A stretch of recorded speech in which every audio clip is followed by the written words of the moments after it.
बिस्मिल्लाहिर्रहमानिर्रहीम। अस्सलाम वालेकुम। यूट्यूब पर, फेसबुक पर आप मुझे देख रहे हैं, मैं तारिक मतीन हूँ। आज हमने एक अजीब मंजर देखा। ये जो वीडियो आप देख रहे हैं, इस वीडियो में मिफ्ता इस्माइल आपको नजर आ रहे हैं और इनकी हंसी पूरे पाकिस्तान में गूंज रही है। जो ये हंसे थे वो हंसी इनकी पूरे पाकिस्तान में गूंज रही है। प्री बजट सेमिनार था, उससे ये खिताब कर रहे थे। हुकूमत बजट देने जा रही है, किस चीज़ की कीमत कितनी बढ़ेगी, कितना टैक्स लगेगा, अगर तनख्वाहों में कुछ इजाफा होगा तो क्या होगा, एक आम आदमी को क्या रिलीफ दे सकती है ये हुकूमत, और उस आम आदमी पे क्या बोझ डाला जाएगा, इस बारे में बात हो रही थी। तरक्याती मंसूबे क्या क्या करना है, बड़े बड़े लोगों से पूछेंगे कि आपको बजट में क्या रिलीफ चाहिए। कारोबारी हजरात, सरमायादार हजरात, सरमायाकार हजरात और सनतकार हजरात। यहां मिफ्ता इस्माइल साहब ने कहा कि आप में से बाज लोगों के पास तो जेट से पेट्रोलियम मसनूआत की कीमतों में थोड़ा थोड़ा और इजाफा होगा, आप लोगों के पास तो जेट से आप संभाल लेंगे, बाकी rest of the people will be. और उसका दो है करके हंसे। उनकी यह हंसी पूरे पाकिस्तान में गूंज रही है। लोग ये कह रहे हैं बेशर्म आदमी, ये जो पैसा जिसको आप लोगों को 2000 रुपए का रिलीफ या एक आम आदमी के ऊपर 30 रुपए, फिर 30 रुपए और मजीद बोझ डालने की तैयारी करके बैठे हुए हैं, यह पैसा किसी के बाप का पैसा है, यह पैसा आपका पैसा है, यह पैसा इस मुल्क के अवाम का पैसा है, जो इस मुल्क के मालिक है। वो जो सामने बैठे हुए ना अरबपति लोग, ये उनका और उनके बाप का भी पैसा नहीं है, ये पाकिस्तान के अवाम का पैसा है। ये बात उनको आईने पाकिस्तान बताता है कि हाकमियत सिर्फ अल्लाह ताला की है और उसके बाद लोग जो हैं वो मालिक हैं इस मुल्क के। ये इस मुल्क का आईन उनको बताता है। और आप बैठ के हंस रहे हैं कि लोग कैसे बर्दाश्त करेंगे। आप खुद कैसे बर्दाश्त कर रहे हैं और लोग आपको कैसे बर्दाश्त कर रहे हैं, मैं तो ये सोचकर हैरान हूं।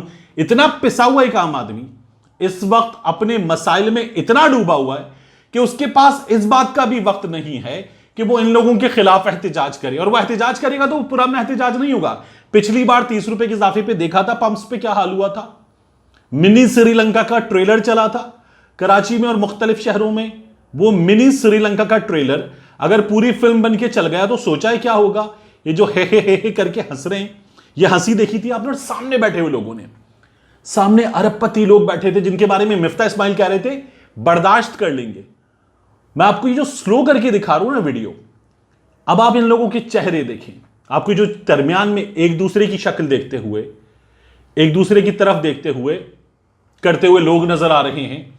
ये भी पूछने की यार ये क्या आदमी है। पीछे जो खातून नजर आ रही है उनके चेहरे पर जो हैरानी है, ये लोग भी पूछ रहे हैं कि यार ये क्या आदमी है।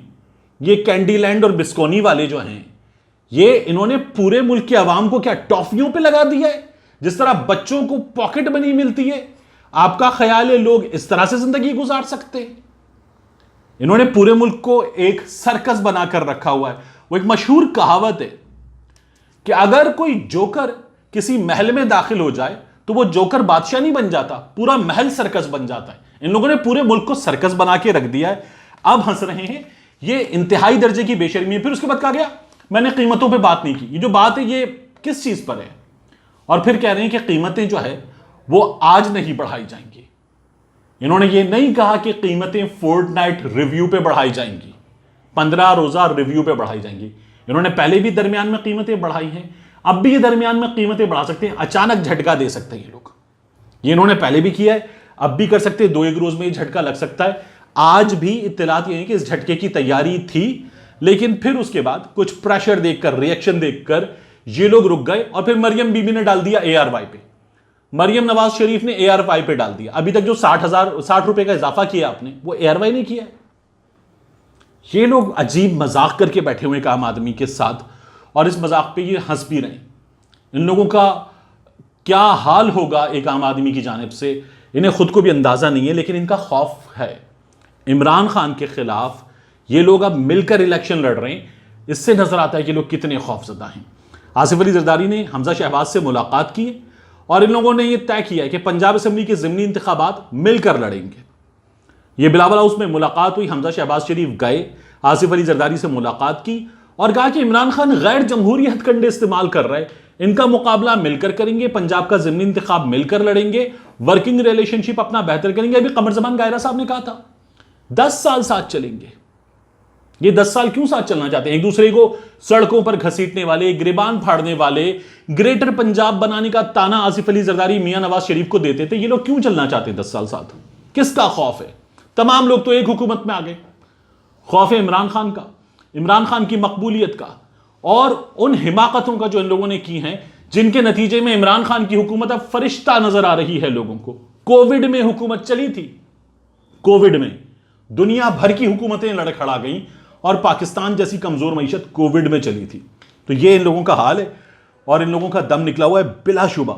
इसके बाद मैं आपको बताऊं, बहुत अहम है, शौकत तरीन साहब ने 2 इंटरव्यूज में नसीम ज़हरा साहिबा को सिटी 42 पे और 24 पे, चैनल 24 पे, और इसके अलावा ARY पे बात करते हुए, जो प्रोग्राम साबिर शाकिर साहब और चौधरी गुलाम हुसैन साहब करते थे, अब वहां पर मारिया मेमन साहिबा मौजूद थी, चौधरी गुलाम हुसैन साहब मौजूद थे। वहां पर शौकत तरीन साहब ने बताया कि उन्हें बुलाया गया।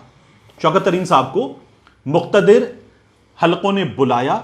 नसीम ज़हरा साहिबा के प्रोग्राम में तो नसीम ज़हरा साहिबा ने यह कहा कि आपको आप पारा बुलाया गया। अब आप पारा में किसका दफ्तर है, वहां क्या है, यह नसीम ज़हरा साहिबा ने नहीं बताया, सब जानते। तो इस पर जो शौकत तरीन साहब है उन्होंने कहा कि हाँ मुझे बुलाया गया था, वहां पर मजीद लोग भी मौजूद थे और कहा गया कि हमारी मदद करें, मदद करें। IMF से जो बातचीत हो रही है और जो इस वक्त हम मुआशी मुश्किलात से निकलना चाहते हैं, हमारी मदद करें। शौकत तरीन साहब ने ये नहीं बताया कि मुलाकात किस वक्त हुई, क्या हुआ, लेकिन उन्होंने बताया कि मुलाकात हुई है। कौन सामने बैठा था मुख्तदिर हलकों की जानिब से, ये भी उन्होंने नहीं बताया। उन्होंने कहा बात चीज़ों में मैं नहीं जाना चाहता, तो उसमें मुझे ना लेकर जाएं, मुझसे सवाल मत पूछें।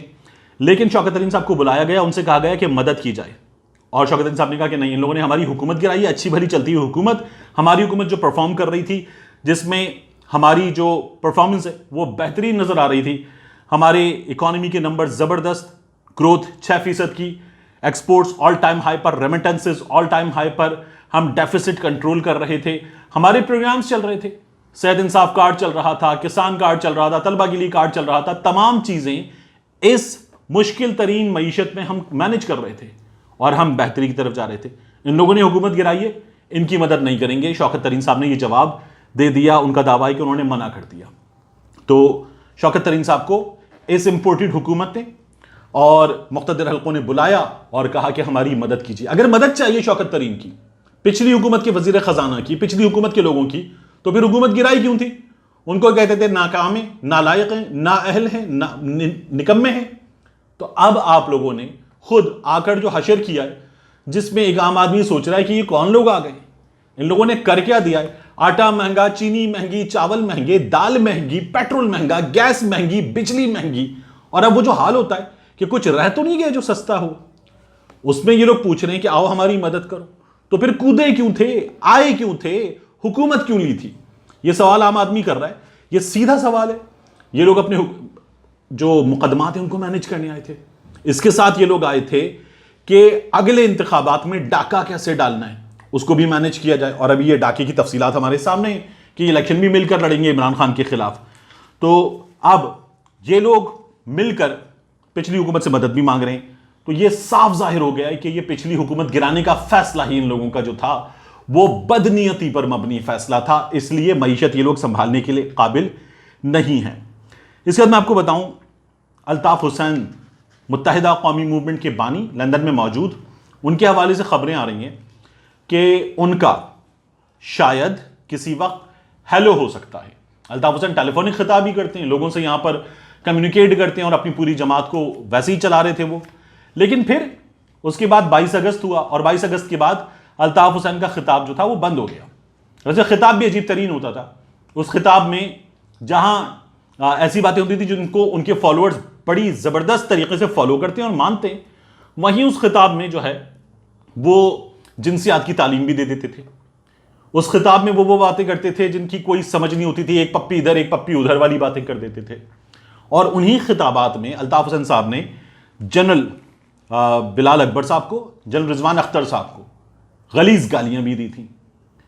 उन्हीं खिताबात में जब वो दिखाया नहीं जा रहा था, उन्होंने पाकिस्तान के लिए नाउजुबिल्लाह मुर्दाबाद का नारा भी लगाया था और ARY के लिए भी बात की थी कि ARY के दफ्तर पे हमला कर दो। ARY के दफ्तर पे हमला हो गया था, लोग वहां से उठे थे और ARY के दफ्तर पे हमला करने चले गए थे।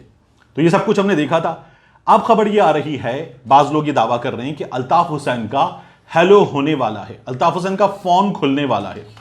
मैंने इस सिलसिले में कुछ दोस्तों से कुछ मालूमात जमा की थी। मेरा इरादा था कि मैं आपसे बात करूं, लेकिन गुज़श्ता 2-4 रोज़ में ये बात नहीं कर सका मैं आपसे। तो फिर आज लाहौर से एक बहुत अच्छे सहाफ़ी दोस्त का फ़ोन आया। उन्होंने कहा ये वाइब्स आ रही हैं, ऐसी खबरें आ रही हैं, आप कराची में हैं, क्या देख रहे हैं? तो मैंने कहा यार मुझे इस पर बात भी करनी थी। मैं कुछ चीज़ें जो मैंने उनसे शेयर की आपको भी बता देता हूँ। मैंने कुछ ऐसे दोस्तों से जो इस जमात के करीब हैं, रहे हैं, उनसे कुछ चीज़ें मालूम की गुज़श्ता कुछ दिनों में। तो कराची में बाज़ मकामात पर वॉल चॉकिंग हुई है, अल्ताफ़ हुसैन के हक़ में नारे लिखे गए हैं, और ये अभी तक सिर्फ अल्ताफ़ हुसैन के हक़ में नारे हैं।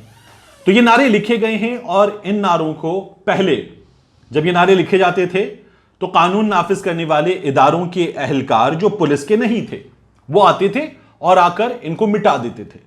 पहले जब ये नारे लिखे जाते थे तो कानून नाफिज करने वाले इदारों के अहलकार जो यकीनन पुलिस के नहीं हैं, और हमने देखा है, वो आके इन नारों को खुद मिटा देते थे।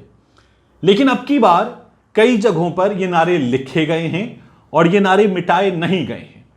उन्होंने कहा ये नारे नहीं मिटाए गए। जब ये पहले नारे लिखे जाते थे तो कानून नाफिज करने वाले इदारों के अहलकार जो पुलिस के हैं उनको पता होता था कि कौन से लड़के हैं, कौन से कारकुन हैं जो ये नारे लिख रहे हैं, तो वो उनको बुलाते थे और बुला के कहते थे ये मत करो, मुश्किल में पड़ोगे। लेकिन अब की बार ये नारे एक तो मिटाए नहीं गए, दूसरा पूछा भी नहीं गया कि किसने किया। पहले पूछा जाता था ये तुम में से किसने किया, अब की बार ये पूछा भी नहीं गया है कि ये किसने किया है। तो ऐसी कोई खबर तो नहीं है कि अल्ताफ हुसैन का फोन खुलने वाला है, अल्ताफ हुसैन का हेलो होने वाला है। लेकिन अगर आप वाइब्स की बात करें तो वाइब्स तो कुछ हैं, अभी इन वाइब्स को मेजर करना बाकी है। सोशल मीडिया के कुछ पैगामात हैं, कुछ चीजें हैं, अभी इनको गेज करके कोई राय कायम करना कि अल्ताफ हुसैन का हेलो होने वाला है, ये बाकी है। लेकिन वाइब्स मौजूद हैं इस शहर में, इस कराची में तो बड़ी जबरदस्त वाइब्स मौजूद हैं कि कुछ ना कुछ इस सिलसिले में होने वाला है। लेकिन जब ये होगा तो फिर ख्याल ये आता है कि ये उस शख्स के लिए मुमकिन तौर पर होगा, अगर होता है, कि जिसने नौजुबिल्ला पाकिस्तान मुर्दाबाद का नारा लगाया था, उस शख्स के लिए होगा जिसने 2 जनरल्स के जो इस शहर में इंतजामात संभाल रहे थे, इस शहर को चलाने में, जो कराची ऑपरेशन के कप्तान, जब पहले कायम अली शाह थे फिर मुराद अली शाह थे, तो उनकी कप्तानी में ये दोनों काम कर रहे थे। और ये दोनों शख्सियात जो हैं इस शहर को संभालने वालों में शामिल थी। इनके लिए नाम लेकर गलीज गालियां दी गई थी। तो अगर ऐसा कुछ होने वाला है तो क्या ऐसा होगा, लोग ये सवाल कर रहे हैं। तो इसका जवाब तो खैर अभी नहीं है। मियां नवाज शरीफ ने भी जनरल बाजवा साहब का नाम लेकर कुछ अजीब अजीब बातें की थी, लेकिन उनकी जमात वापस इख्तिदार में आ गई है। और मियां नवाज शरीफ साहब जो हैं, जो चैनल्स पे पहले नजर नहीं आते थे, अब वेबसाइट्स पे कम से कम उनकी खबरें नजर आने लगी हैं। तो ये जो मामला है कि अल्ताफ हुसैन का हेलो होगा या नहीं होगा, this is too early to call, but कुछ वाइब्स हैं जो अजीब सी हैं, इसलिए मुझे आपसे इस पर बात करनी थी। बहरहाल मैं इस वीडियो को यहां समअप कर रहा हूं, समेट रहा हूं, लेकिन इंतहाई शर्मनाक था आज जो मिफ्ता इस्माइल का हमने किरदार देखा, और जिस तरह से वो हंस रहे थे और नेशनल एक्सचेकर पब्लिक मनी पर बैठे हुए पब्लिक पर ही हंस रहे थे। और वो वजीर खजाना जिसको एहसास होना चाहिए इन हालात में कि एक आम आदमी कैसे जिंदगी गुजार रहा है, वो वजीर खजाना हंस रहा था। जो सामने बैठे हुए अरबपति थे उनसे कह रहा था कि आप लोग तो जो है वो अपने अपने हवाई जहाज रखने वाले लोग हैं, अरबपति खरबपति लोग हैं, आम आदमी का तो आपको पता है। ये हमारी अशराफिया का रवैया है। मिलते हैं इंशाल्लाह आपसे अगले वीडियो में।